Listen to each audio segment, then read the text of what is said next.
और अयोध्या में मुख्यमंत्री योगी आदित्यनाथ क्या कह रहे, सुनते हैं। माता जानकी की, भारत माता की, भारत माता की, सत्य सनातन धर्म की, सत्य सनातन धर्म की, गौ माता की, गौ माता की, सरयू माता की, सरयू माता की, नमः पार्वती पतिये हर हर।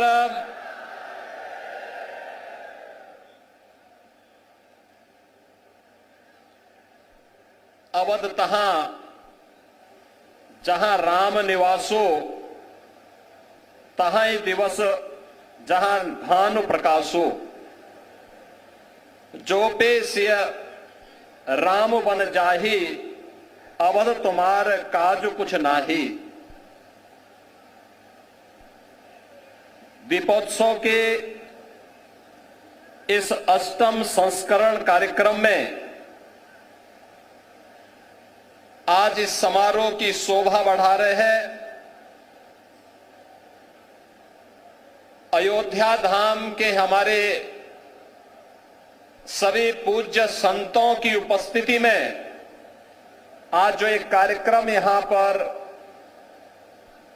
आयोजित हो रहा है, केंद्रीय मंत्री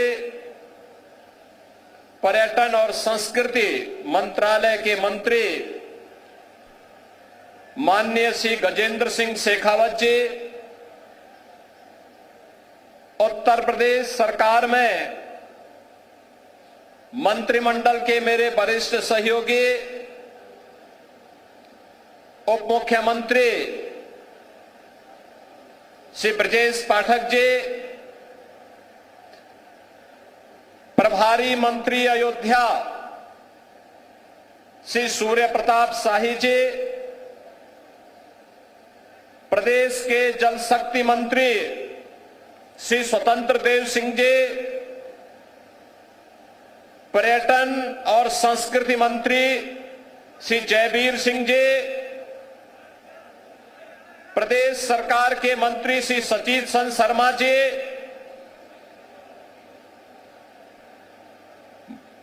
विधायक श्री वेद प्रकाश गुप्ता जी,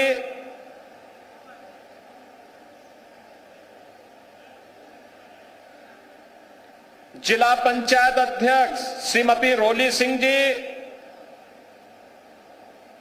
महापौर महंत ग्रीष्मपति त्रिपाठी जी, विधान परिषद सदस्य डॉक्टर हरिओम पांडे जी, माननीय विधायकगण, आज के इस समारोह में अपनी कृपा पूर्वक उपस्थिति के कारण इस समारोह की शोभा बढ़ा रहे जगत गुरु रामानुजाचार्य स्वामी राघवाचार्य जी महाराज, जगत गुरु रामानुजाचार्य स्वामी विश्वेश प्रपन्नाचार्य जी महाराज, जगत गुरु रामानुजाचार्य स्वामी श्री सिद्धराचार्य जी महाराज, जगत गुरु रामानंदाचार्य श्री राम दिनेशाचार्य जी महाराज,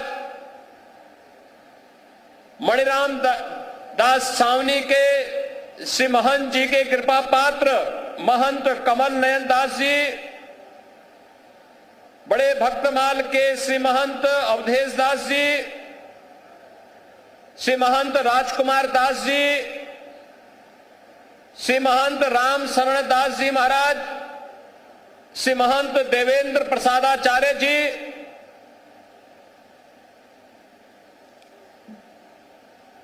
श्री महंत भरत दास जी, श्री महंत धर्मदास जी, जगत गुरु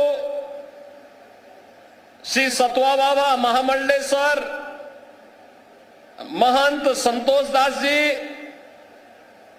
महंत रामदास जी महाराज, आज के इस कार्यक्रम में उपस्थित अयोध्या के हमारे सभी पूज्य संत जन, उपस्थित भक्तगण, प्रदेश सरकार के हमारे सभी वरिष्ठ अधिकारीगण और प्रदेश के अंदर जहां कहीं भी लोग इस आवाज को सुन रहे हैं, उन सबको भी मैं आज के इस ऐतिहासिक दिन की हृदय से बधाई देते हुए आप सबका मैं अभिनंदन करता हूं। बहनों और भाइयों, ये सचमुच हमारे लिए अत्यंत आह्लादित करने वाला क्षण है। याद करिए, आज से 8 वर्ष पूर्व ये 8वां संस्करण है दीपोत्सव का, और प्रथम संस्करण में जब हम लोग आए थे, राम कथा मंडप भी छोटा था, भीड़ में उत्साह था, लेकिन एक ही स्वर गूंजता था, और वह स्वर एक ही गूंज रहा था, एक ही नारा लग रहा था। वह नारा था, चाहे वह संतों की ओर से, चाहे वह भक्तों की ओर से, एक ही नारा था कि योगी जी एक काम करो, मंदिर का निर्माण करो। एक ही स्वर गूंज रहा था, और मैंने उनको उस समय कहा था, विश्वास करिए, विश्वास करिए, ये जो दीप आपके द्वारा जलाए जाएंगे केवल दीप नहीं है, ये सनातन धर्म का विश्वास है। प्रभु राम की कृपा अवश्य बरसेगी। 500 वर्षों के बाद वे अपने धराधाम पर अपने काज को प्रारंभ करने के लिए अवश्य कृपा बरसाएंगे। आप कार्य करिए, कृपा भगवान की अपने आप बरसने वाली है, और हम सब आभारी हैं प्रधानमंत्री मोदी जी के, जिनकी दूरदर्शी सोच के कारण 5 अगस्त 2020 को जब दुनिया कोरोना महामारी के सामने पस्त थी, तब भारत के यशस्वी प्रधानमंत्री अयोध्या धाम में आकर के अपनी विरासत के प्रति कृतज्ञता का भाव व्यक्त करने के लिए अयोध्या आकर के उन्होंने राम मंदिर की आधारशिला का कार्यक्रम अपने कर कमलों से संपन्न किया था। और यह वर्ष अयोध्या के लिए अद्भुत है, अनुपम है, अलौकिक है, अद्वितीय है। जब इस वर्ष 22 जनवरी 2024 को अयोध्या धाम में 500 वर्षों का इंतजार समाप्त करके 500 वर्षों का इंतजार समाप्त करके एक बार फिर से रामलला अपने धाम में, अपनी जन्मभूमि में विराजमान होकर के दुनिया के अंदर पीड़ित और प्रताड़ित लोगों को संदेश दे गए हैं कि कभी भी अपने पथ से विचलित मत होइए, संघर्ष का रास्ता अपनाइए, सफलता जरूर प्राप्त करेगी, सफलता जरूर प्राप्त होगी। यह अवसर है हमारे पास उन सभी आत्माओं को स्मरण करने का जिनका पूरा जीवन राम जन्मभूमि आंदोलन के लिए, प्रभु राम की कृपा का प्रसाद प्राप्त करने के लिए समर्पित था। मैं इस अवसर पर उन सभी पूज्य संतों को नमन करता हूं, उन सभी हुतात्माओं के लिए जिन्होंने 3.5 लाख की संख्या में अपना शहादत दे करके एक ही तमन्ना के साथ इस धराधाम से विदा हो गए कि चाहे जैसे भी हो, हमारे बलिदान की कीमत पर ही सही, लेकिन अयोध्या में राम मंदिर का निर्माण होना चाहिए। उनका संकल्प पूरा हुआ। अयोध्या में राम मंदिर का भव्य निर्माण का कार्य पूरा हो चुका है। रामलला फिर से अयोध्या धाम में फिर से विराजमान हो चुके हैं। लेकिन रामलला के विराजमान होने के बाद इस दीपोत्सव का पहला अवसर है। इससे पहले हम लोग बोलते थे और जो कहा सो करके दिखाया भी था। बहनों और भाइयों, ये डबल इंजन की सरकार जो बोलती है वो करके दिखाती है। अकेले अयोध्या धाम के विकास के लिए, जिस अयोध्या में 2017 के पहले बिजली नहीं मिलती थी, यहां की सड़कों की स्थिति, यहां के घाटों की स्थिति, यहां के मठ और मंदिरों की स्थिति, और जिन लोगों ने राम को ही उपेक्षित कर दिया था और जिन लोगों ने भगवान राम के अस्तित्व पर ही प्रश्न खड़ा किए थे, वे केवल भगवान राम के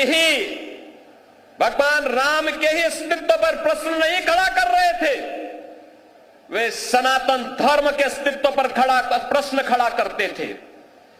वे आपके अस्तित्व पर खड़ा करते थे प्रश्न, वे आपकी विरासत पर प्रश्न खड़ा करते थे। लेकिन कितना सदा सहता है हमारी, सदा सहता ही समझो, लेकिन आपकी सदा सहता विरोधी को कायरता नजर नहीं आनी चाहिए। और इसीलिए मैं कहने के लिए आया हूं आपसे आज, आपने 2017 के बाद जो भी कहा वह अयोध्या के अंदर हो करके रहा है। हम लोगों ने कहा था कि आपने कहा था 17 में कहा था, इसी मंच पर उस समय कहा था, पूज्य संतों की उपस्थिति में कहा था कि योगी जी एक काम करो, मंदिर का निर्माण करो। बहनों और भाइयों, मंदिर का निर्माण तो हो गया है, रामलला भी विराजमान हो गए। इसी मंच से मैंने और मेरे सहयोगियों ने भी और आदरणीय प्रधानमंत्री जी ने भी आपको कहा था, अयोध्या को दुनिया की सुंदरतम नगरी बनाएंगे। आज अयोध्या चमक रही है, दुनिया अयोध्या की ओर आ रही है।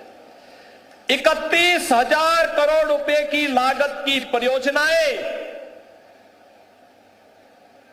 या तो पूरी हो गई है या जिन पे कार्य युद्ध स्तर पर चल रहा है।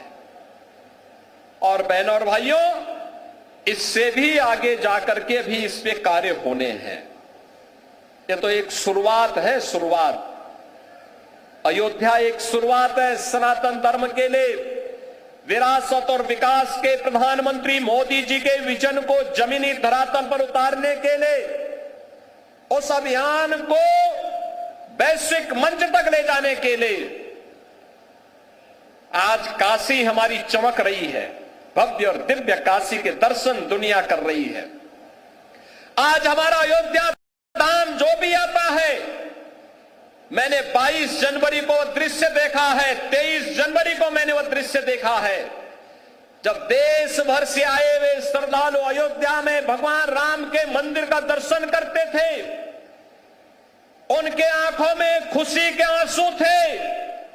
कोई पिलर को पकड़ करके आंसू बहाता था और कोई जमीन पे लेट करके भगवान को भी दंडवत करता था, उनके सामने शीश नवाता था, लेकिन अपने अश्रु बहा करके खुशियों को भी उजागर करता था।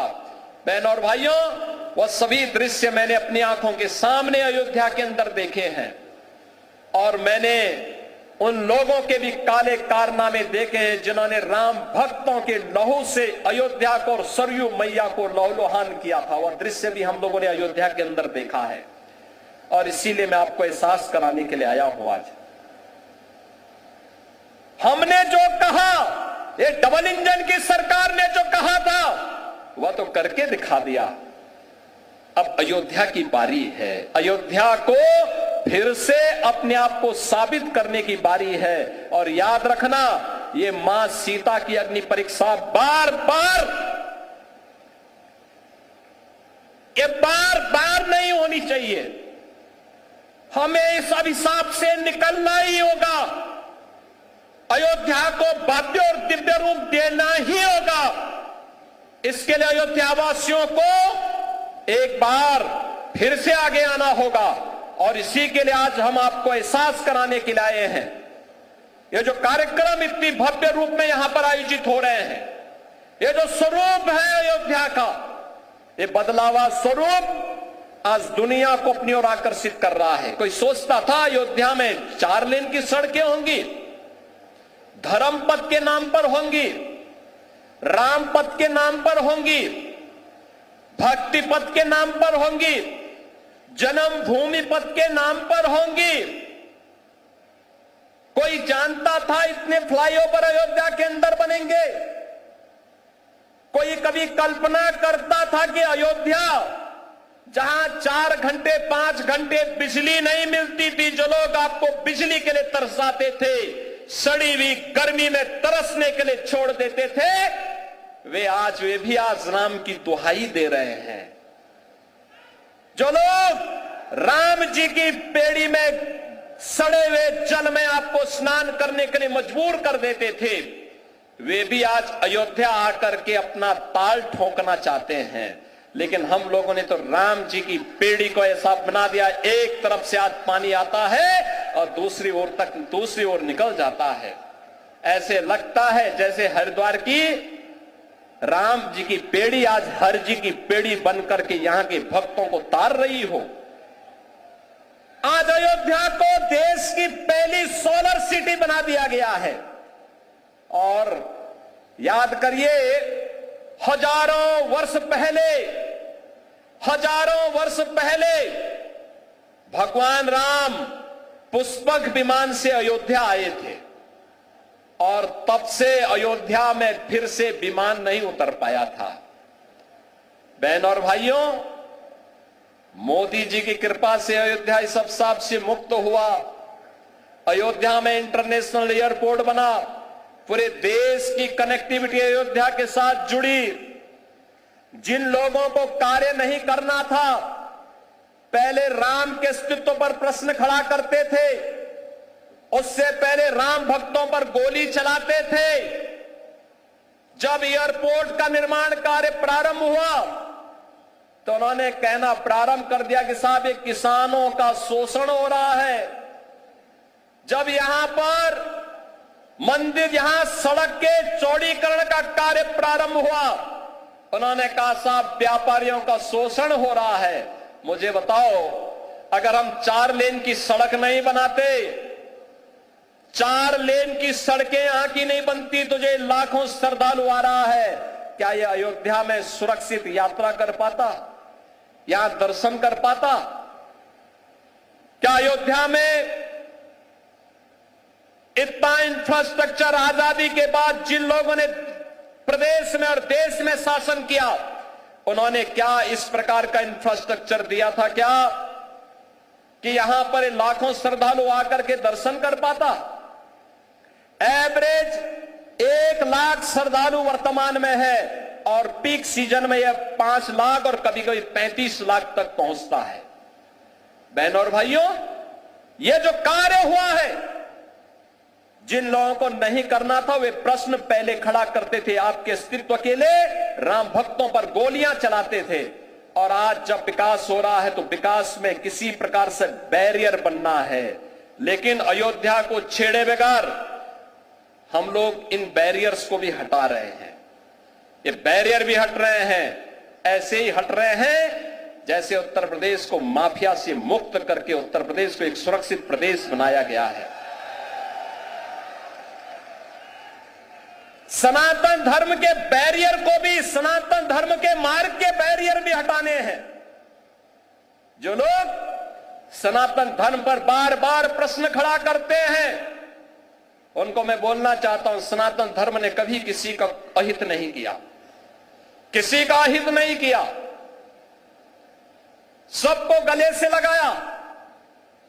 दुनिया की कोई ऐसी जाति, कोई ऐसा मत, संप्रदाय, सेक्ट नहीं जिसकी विपत्ति के समय सनातन धर्मावलंबियों ने उन्हें शरण देकर के फलने फूलने आगे बढ़ने का अवसर न दिया हो। विश्व मानवता आज भी इसके प्रति कृतज्ञता ज्ञापित करती है। लेकिन इस सेकुलरिज्म के नाम पर राजनीति करने वाले लोग आज सनातन धर्म पर कुठाराघात करके न केवल सनातन धर्म और भारत की आत्मा को लौलुहान करने का कार्य कर रहे हैं, बल्कि इसके नाम पर भारत के अंदर आतंकवाद और नक्सलवाद को लोग बढ़ाना चाहते हैं। क्या नक्सलवाद और आतंकवाद को हम बढ़ावा देने देंगे? फिर भगवान राम के 14 वर्षों के वनवास का परिणाम क्या है, और फिर बजरंगबली का मतलब क्या है। राम काज कीने बिनु मोहि कहां विश्राम, और हम लोग भी विश्राम नहीं लेने वाले हैं तब तक जब तक कि सनातन धर्म के मार्ग में जितने भी रोड़े हैं, जब तक इनको नामो निशान इनको समाप्त न कर दिया जाए। जो भी मानवता के मार्ग में, विकास के मार्ग में बैरियर बनेगा, उसकी वही दुर्गति होनी है जो उत्तर प्रदेश के माफियाओं की हुई है। और बहनों और भाइयों, अब अयोध्या से मैं यही कहना चाहता हूं, यह अवसर है हम सबके लिए। अवधपुरी तो आज खुश है, अवधपुरी को उल्लास और उमंग के साथ जुड़ने की आवश्यकता है।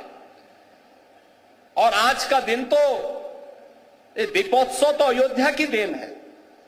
देश और दुनिया में दीपोत्सव के आयोजन जहां कहीं भी होते हैं, त्रेता युग में उसकी शुरुआत इसी अयोध्या से हुई थी, इसी अयोध्या धाम से हुई थी।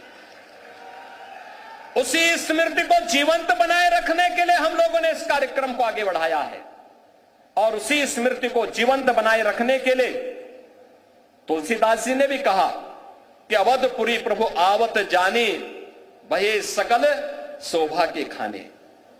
यानी आज प्रभु आए हैं और यहां पर तो 22 जनवरी 2024 को प्रधानमंत्री मोदी जी के कर कमलों से जब रामलला का विराजमान हुआ था, अयोध्या धाम उसी प्रकार से जगमगा रहा था। और अयोध्या धाम ही नहीं, दुनिया के अंदर जहां कहीं भी सनातन धर्मावलंबी था, वह सर्वत्र सर्वत्र इसकी प्रशंसा हो रही थी, हर्षोल्लास के गान हो रहे थे, सर्वत्र लोग नतमस्तक थे इस बात को लेकर के कि वास्तव में भारत ने अपने लोकतंत्र की ताकत का एहसास दुनिया को कराया है। न्यायपालिका का फैसला, एक मजबूत सरकार कैसे उसको मजबूत तरीके के साथ शांतिपूर्ण और सौहार्दपूर्ण तरीके से जमीनी धरातल पर उतारती है, अयोध्या में राम मंदिर का निर्माण और रामलला का विराजमान होना इसका एक अप्रतिम उदाहरण है। यानी उन्होंने कहा है कि यद्यपि सबने वैकुंठ की बहुत बड़ाई की है, यह वेद पुराणों में प्रसिद्ध भी है और दुनिया भी इसको जानती है, परंतु अवधपुरी के समान मुझे वह भी प्रिय नहीं, यह बात बिरले ही जानते हैं। क्योंकि जन्म भूमि मम पुरी सुहावनी, उत्तर दिशि बह सरजू पावनी। क्योंकि यह सुहावनी पुरी मेरी जन्मभूमि है।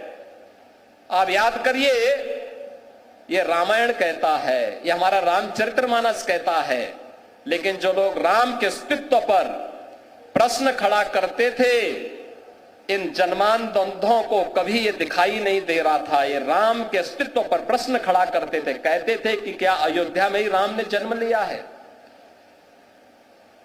ये प्रश्न खड़ा करते थे। ये प्रश्न केवल राम के लिए नहीं था, इस सनातन धर्म के लिए था, आपके लिए था, आपकी विरासत के लिए था, आपके पूर्वजों के लिए था। और तब भी हम मौन बने रहे। अति प्रिय मोही यहां के बासी, मम धामदा पुरी सुख राशि।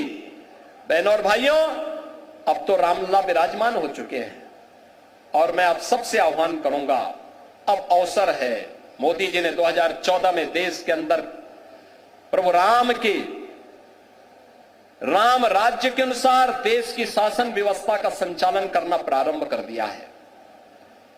आपने देखा होगा, कल ही प्रधानमंत्री मोदी जी ने 70 वर्ष से ऊपर के प्रत्येक बुजुर्ग के लिए 5 लाख रुपए की आयुष्मान भारत की स्वास्थ्य बीमा की व्यवस्था को भी जारी किया है। यानी सबको स्वस्थ रखने के लिए मुफ्त में 5 लाख का एक कार्ड हर 70 वर्ष से ऊपर के बुजुर्ग को प्राप्त हो जाएगा। वे कहीं भी इन पैनल हॉस्पिटल में जाकर के अपना उपचार करा सकता है। आप अनुमान करिए कि 2014 के बाद से कितना परिवर्तन हुआ। 4 करोड़ गरीबों के मकान बन गए, 12 करोड़ गरीबों के घर में शौचालय बन गए। 10 करोड़ गरीबों के घर में एक एक रसोई गैस का सिलेंडर मिल गया।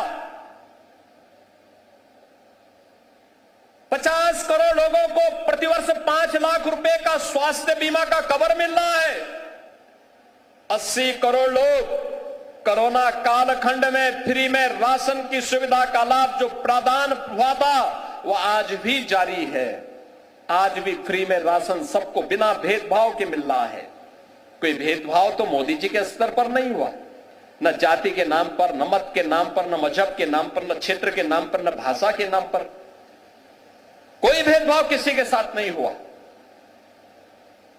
सबका साथ, सबके विकास का यह भाव, ये वही भाव है जो हमारा रामचरितमानस भी कहता है।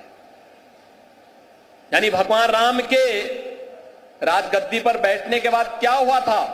दैहिक दैविक भौतिक तापा, राम काज नहीं काहू व्यापा, सब नर करहि परस्पर प्रीति, चलहि स्वधर्म निरत सुत नीति। बहनों और भाइयों, आज उसी तर्ज पर नया भारत चल रहा है। एक भारत श्रेष्ठ भारत की परिकल्पना, विरासत और विकास का एक अद्भुत संगम है, अद्भुत संगम है। और हम सब भारतवासियों की जिम्मेदारी बनती है। उत्तर प्रदेश देश की आबादी का सबसे बड़ा प्रदेश है। ये 25 करोड़ की आबादी अगर आगे बढ़ेगी, भारत आगे बढ़ेगा, भारत का विकास आगे बढ़ेगा। और विरासत और विकास के इस अद्भुत समन्वय के लिए ही आज यह प्रयास प्रारंभ हुआ है। कहीं काशी में, कहीं अयोध्या में, कहीं मथुरा वृंदावन में, कहीं बरसाना में, कहीं कुशीनगर, कपिलवस्तु और श्रावस्ती में, संकिसा में, कौशांबी में, ये सर्वत्र इस प्रकार के विकास के कार्य, विरासत का संरक्षण करते हुए निरंतर चल रहे हैं। ये निरंतरता जारी रहेगी। नैमिषारण्य को भी हम लोग इसी भाव के साथ वैश्विक मंच पर लेके आ रहे हैं। नैमिषारण्य ये डबल इंजन की सरकार, भारत के ज्ञान की साधना की वह स्थली जहां पर भारत का वैदिक ज्ञान लिपिबद्ध हुआ था। 88,000 ऋषियों ने कई वर्षों की साधना के बाद उसे लिपिबद्ध करने का काम किया था। आज उस नैमिषारण्य पर भारतीय जनता पार्टी के डबल इंजन की सरकार कार्य कर रही है। और वहां के साथ ही सुख तीर्थ, कोई भी भागवतकार तब तक कथा व्यास नहीं बन सकता जब तक कि सुख तीर्थ में जाकर के अपनी कथा का वाचन न कर ले। आज उस सुख तीर्थ के विकास का कार्य हो रहा है। नमामि गंगे में विरल गंगा, निर्मल गंगा का काम हो रहा है। हर घर नल की योजना के माध्यम से हर घर में शुद्ध पेयजल उपलब्ध करवाने का कार्य भी हो रहा है। बहनों और भाइयों, स्वास्थ्य के लिए, शिक्षा के लिए, विकास के लिए, रोजगार के लिए और सुरक्षा के लिए तो कहना ही क्या है। बड़े बड़े गुंडे और दुर्दांत माफियाओं के ऊपर जब बजरंग बली की गदा चलती है ना, तो वे भी वैसे ही तड़पते हैं जैसे खर और दूषण तड़पते हुए मारे गए थे। और इसलिए बहनों और भाइयों, हम सबका संकल्प होना चाहिए। ये शुरुआत है, शुरुआत, और इस शुरुआत को मंजिल तक पहुंचाना है। मंजिल का लक्ष्य प्रधानमंत्री मोदी जी ने आप सबके सामने दिया है। और मंजिल का लक्ष्य है 2047 में जब देश अपनी आजादी का शताब्दी महोत्सव मनाए, तब कैसा भारत हो। जैसे अयोध्या है ऐसे ही काशी में भी दिखना चाहिए, ऐसे ही मथुरा में भी दिखना चाहिए। बोले वृंदावन बिहारी लाल की। और ऐसे ही काशी में भी हो, हर हर महादेव के गुंजायमान से काशी बाबा विश्वनाथ धाम भी गूंजना चाहिए। विकास सर्वत्र हो। आदि दैविक, आदि भौतिक और आध्यात्मिक किसी प्रकार के दुख और दरिद्रता के लिए कोई जगह न हो। ये नया भारत उस दिशा में मजबूती के साथ कदम उठा रहा है। और उसी का आह्वान करने के लिए आज मैं आपके पास आया हूं। कि प्रभु की कृपा, और मैं सचमुच समझता था कि मैं एक बात देख रहा था कि कैसे होगा। जिस दीपोत्सव के कार्यक्रम को दुनिया की सदी की सबसे बड़ी महामारी कोरोना नहीं रोक पाई, इस बार कैसे होगा? प्रभु ने अपनी लीला दिखाई। इस बार भी हम सब यहां पर उपस्थित हो गए, और इस बार तो श्रृंगवेरपुर में भी यह कार्यक्रम आयोजित होने जा रहा है। अभी यहां पे हमारे डिप्टी सीएम श्री केशव प्रसाद मौर्य जी भगवान राम को वहां रिसीव करके भरत मिलाप के कार्यक्रम में माल्यार्पण करके सीधे श्रृंगवेरपुर गए हैं। श्रृंगवेरपुर में भगवान राम और निषाद राज के मैत्री का मिलन का संगम स्थल, यहां का जो हमारा रेन बसेरा बन रहा है वह निषाद राज के ही नाम पर बन रहा है, बन करके तैयार हो चुका है, और एयरपोर्ट का नामकरण महर्षि वाल्मीकि के नाम पर हो चुका है। पहले ही महर्षि वाल्मीकि के प्रति कृतज्ञता ज्ञापित की गई। बहनों और भाइयों, 2025 का वर्ष हमारे लिए महत्वपूर्ण है। प्रयागराज में महाकुंभ का आयोजन होने जा रहा है। करोड़ों श्रद्धालु आएंगे, देश और दुनिया से आएंगे। उन करोड़ों श्रद्धालुओं के लिए अयोध्या धाम को आपको तैयार करना होगा। आतिथ्य का अद्भुत उदाहरण उत्तर प्रदेश वासियों को, देशवासियों को प्रस्तुत करना है, और आज उसी का आह्वान करने के लिए आया हूं। मैं आपको आश्वस्त करना चाहता हूं इस बात के लिए, विरासत और विकास का जो कार्यक्रम प्रधानमंत्री मोदी जी के नेतृत्व में प्रारंभ हुआ है, ये उत्तर प्रदेश में रुकने नहीं पाएगा, डिगने नहीं पाएगा। उत्तर प्रदेश के अंदर अपनी विरासत का संरक्षण करते हुए विकास की गंगा मां सरयू की कृपा से, प्रभु की कृपा से निरंतर आगे बढ़ती रहेगी। इस विश्वास के साथ मैं आप सभी प्रदेशवासियों को और सभी सनातन धर्मावलंबियों को आज के इस अवसर पर प्रभु राम के अयोध्या धाम आगमन की स्मृति में आयोजित इस दीपोत्सव के भव्य कार्यक्रम के अवसर पर मैं हृदय से बधाई देता हूं, पूज्य संतों का अभिनंदन करता हूं। हमारे अतिथि के रूप में यहां पर भारत सरकार के पर्यटन और संस्कृति मंत्री माननीय श्री गजेंद्र सिंह शेखावत जी, जिन्होंने अयोध्या के विकास के लिए भी, नेमिस के विकास के लिए भी और प्रयागराज के विकास के लिए भी कल ही उस कार्य योजना को अपनी स्वीकृति दी है कि पर्यटन विकास के और भी कार्य होने चाहिए उत्तर प्रदेश के अंदर। उन सब के लिए, ब्रिज क्षेत्र के लिए भी अपनी सहमति दी है। आज स्वयं इस दीपोत्सव कार्यक्रम में हमारे मुख्य अतिथि के रूप में यहां पर उपस्थित हुए हैं। मैं उनका, आप सभी श्रद्धालु जनों का हृदय से अभिनंदन करता हूं।